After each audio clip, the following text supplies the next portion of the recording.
Okay, my good friends, Roger once again, Mudfossil University, and today, you see this right here? This is the stuff that anchors things.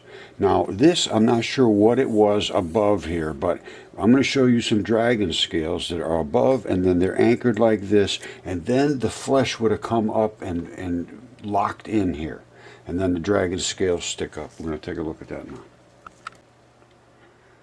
Okay, you dudes, it's Roger. Mudfossil University. What you're looking here is the tail of a dragon. Now, you say, oh, Roger, how are you going to say that? Well, here's how I could say it. You see these little fluty looking things that are coming down off of the scales themselves? That is like the tendinous material. I will show it to you. And coming up to that would have been bones that had some form of a hinging sort of effect there that would, like a glue. I show a lot of times, I call it abrupt transition glue. And that's what it is. Between certain materials and then flesh and bone, you have what they call abrupt transitions. And I've shown them many, many times. And that would be right in here, and that has eroded away. And left, you see this? There's a hole. That's a hole right through there. Now, this guy thinks it's a wall. Not a wall. These are different looking size scales, and they go going down smaller and smaller and smaller, up to bigger and bigger and bigger. Now, I don't know where this is, but I am pretty damn sure that that is a dragon. And I see these kind of things here. Now, was that up here further? I don't know. I don't have enough information about this, but that's enough to tell me that this is almost certainly was a dragon. That is not from some form of wall. Now, something you have to understand, when you see water coming off the top of something like this, it just doesn't fall out of the sky. This is literally biology, which was originally fed with blood coming up here. It's broken. These are the arteries, and where the groundwater is pressurized in the wet seasons, it shoots up through the arteries and just cascades down. And that anytime you see it coming out of there, what that was an artery. I'm showing this as tendon teeth, like coming down and locking into the bone. I have a big fingertip here. Here it is. I have like the same thing. You see it over here? That's where that's a tendon ball locked in. This is a gigantic fingertip. You see up in here, that's the skin, but that's the tendon ball. You see the little spikes? Okay, you see this? This is tendon, and it's locking into a tibia. Okay, this is I think they call it interdigitation.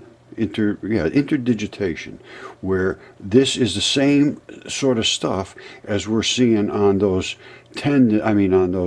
scales, those dragon scales that stick up above, and they lock down in this like into a bone, and then the bone would have had the flesh coming around it this way because they were stuck up straight in the air. This is a different situation, but very, there's not a whole big difference. You have a bony structure, and then these fibers that were coming down in the other one, they would lock into a bony structure that would be underneath here, and they'd insert into it. And well, and let me show you a couple other things. All right, this is actually a fingertip, but that's how these things lock in with these teeth. They just grab right in there. It came up through here. A strap came right in up through there, and that's the ball that locked in. This is all eroded out, which would have been the flesh that it locked into. And these holes are where blood fed, all that tissue layer that was in there. Gives you an idea how small you are, doesn't it? That over there is where it would have gone into the bone. This up here led up to some kind of muscle. This is muscle. That would have gone back and locked into a bone somewhere over here. I have one right over here. I can show you very similar. You should be able to see the muscle fibers in this. I mean, don't run up like they did in the other one. But then you see this red layer here? That's the blood layer. Watch. You see it right there? See that blood layer? They, in certain places, they'll have a real thick, dense layer of blood, and then they have a bunch of tissue that obviously feeds off that blood. And this is all muscle. And then down below, they have another layer of blood. That's that whole thick thing there. That thickness right there is blood. That's all blood, solid mat of blood. So they have muscle, blood, muscle, blood. Blood, muscle, blood. That's the way it works. And that's how they get their nutrition out of there. Of course, in us, they're maybe this thick. I don't know how thick this thing was in totality, because obviously the blood layer broke off of whatever was above it. Big creatures. Very big creatures. You see the red blood? There's little bits and spots of red blood every here and there, and that's what feeds that muscle. And at some point, it would get redder than red. See, just like mine. It's starting to, as it feeds off of the edge, where it comes out of the muscle, out of the bone, it's really tight. And I show this in some shots. I have ones to show it. It comes out real tight, and then they come out like this. And then they spread wider and wider. Well, you can see it. And then they have all the blood vessels start to show up in them, and then they get the thickness of the blood cakes around where you're doing the most work, is what it boils down to, where the biceps are, or whatever the big chunky part is. Okay, my friends, this is just absolutely horrifyingly terrible. This is Remedy. Nice, he did a nice job, put this up here, but this goes back to October 2009. That's 11 years ago. You see, 10, 11 years ago, whatever it is. Now, this is about Alex Jones talking to this guy, Dr. Joel Wallach, who's still around, but this is 10, 11 years ago. Now,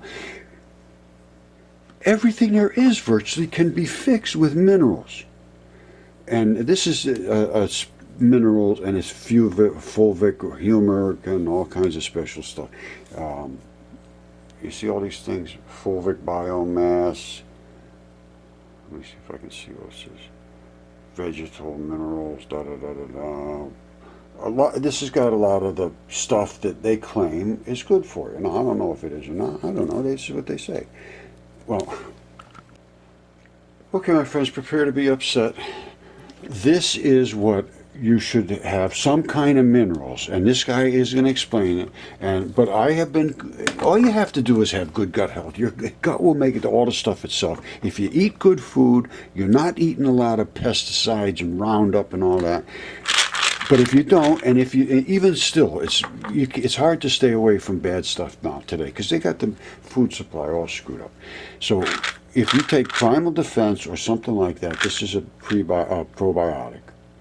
And it seems to work, so that's the only one I'm going to talk about. There's a ton of them out there. Now, then I got activated charcoal. Now, I just take this every now and then. I don't even know if it helps or not, but activated charcoal has a whole lot of bonding sites. So if you got a lot of things roaming around and want to find a home, this will clean them up. That's what I would think. Now, the other thing is, this is the key. Not this particular brand, or not even... The key is minerals. And you'll see, wait till you hear this, you're going to be pissed off. And if you're not, you got something wrong with your mind. All right, here goes.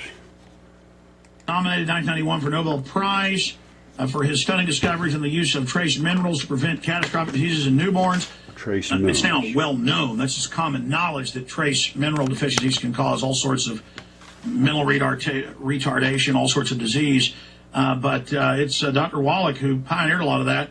And, of course, he hosts the nationally syndicated radio program Dead Doctors Don't Lie. You can find out more at nogerms.info. Dr. Wallach, it's great to have you here with us. Well, thank you, Alex. It's just a real honor and a privilege, and look forward to the half hour. You bet.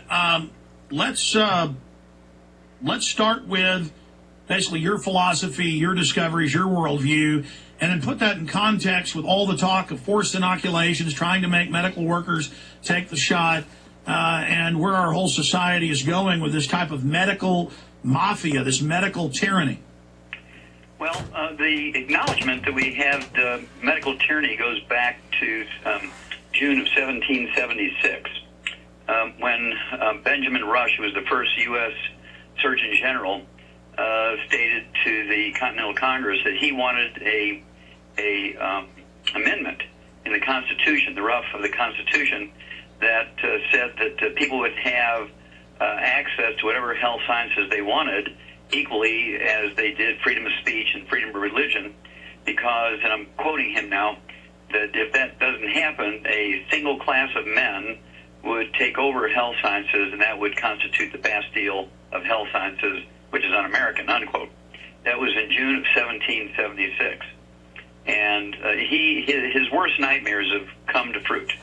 And it's a very scary thing because our healthcare system sucks from the top to the bottom, if I can use that term. And there's many, many indicators to this effect. And all the politicians, all they seem to want to do is to raise money to pay for ever-increasing costs without fixing the care that people get. And this is the interface that I like to jump in, where we, for instance, let's just take diabetes, which makes up 12% of the American population. 30 million Americans have type 2 diabetes. And we learned how to prevent and cure type 2 diabetes in 1957. This was work done at the U.S. Department of Agriculture. It is very credible.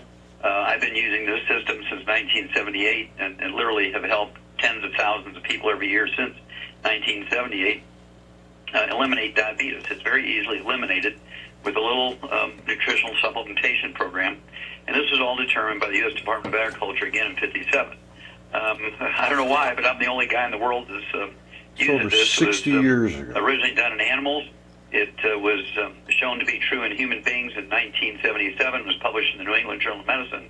And again, nobody uses it. And the reason is a simple diabetic who lives 25 years after diagnosis is worth $750,000 to his primary care physician.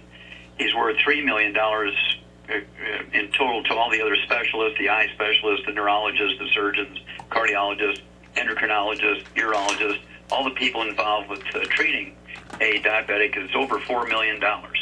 And they can actually be cured for $3 a day or less. And once the cure takes place, you can drop that down to maybe $1.50 a day just for maintenance. I just want to say something right now. I haven't seen one word about taking probiotics for this COVID from anybody. They should know this. I've been screaming about it, and everybody understands that. Even in China now, they realize that they're doing a study on it. It's not peer reviewed yet, so who the hell's going to use it? Well, all you got to do is take them. It's not going to hurt you. Take a good amount of probiotics. Now I would take them every day, but I'm isolated. I don't take them every day. I don't want to tell you something that I'm sort of telling you something and I'm not doing it, because I'm not doing that. As long as my gut's working, I know when it's working and when it's not working. But I might know better myself than most people, so that's why I feel comfortable just taking the stuff when I need to take it. But I have it, and it's here. And if I have an issue, and I remember when I had very bad issue, and I know how it affects you. So I don't want to pretend that I'm doing all these things that I'm telling you, because I don't take this stuff right now at all. What's in here is water that I'm using for plants. There was still some left in there, and I put the water in there, and I'm putting sprouts in here to see if they'll grow. Oh boy. Look at this ancient astronaut library. These were all, I'm telling you, this was all natural stuff to these people. We are so lost thinking this was just silly. What were we thinking about? Why weren't we looking?